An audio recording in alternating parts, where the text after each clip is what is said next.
Pupunta nga tayo sa Bewok ngayon mga par. Meron kasi tayong mga tropa na pumipwesto dito 2 beses sa isang linggo. Nandito nga sila ulit. Meron silang binibenta. Nag-chat nga sa akin.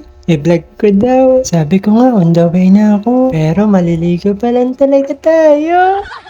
Ito talaga, totoo na. Papunta na talaga tayo. Buti na lang talaga at hindi umuulan ngayon. Kagandahan nga kapag maaraw. Makikita mo yung mga lubak sa daan. Sa kabilang entrance nga pala ako dumaan. At pagpasok ko, nakita ko sila kagad. Halos kakarating lang din pala nila. At habang nag-aayos nga sila ng stall nila, mayroon na rin kagad bumili. Tiramisu cake nga pala yung binibenta nila. Kaya kapag miss mo na siya, kain ka lang nitong Miss you na cake.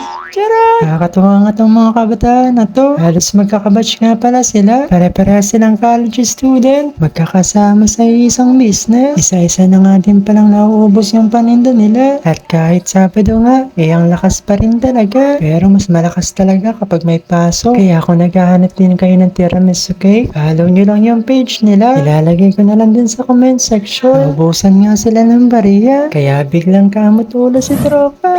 Pabarya na naman. Buti na nga lang may dala akong pamalengke. May dala akong mga bariya. Problem solved. At syempre, bumili na rin ako. Hindi pwedeng hindi natin ito matikman. At tignan nyo nga pala yung packaging nila. Ang ganda.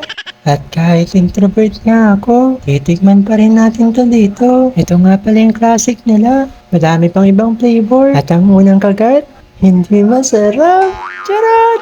Masarap talaga mga par. Hindi siya sobrang tamis. Sakto lang para di ka magka-diabetes. Napabili pa tuloy ako ng isa. Oreo flavor. Taste testing na naman. Sabi ko nga kanina, madami pa silang flavor. Kaya mag-chat na lang kayo sa page nila. Follow nyo na din para updated kayo sa next schedule nila. Umaabot din pala sila sa Candelaria hanggang sa Iba Zambales. At nagdi-deliver din sila. So yun lang mga par. Pasusunod na lang ulit.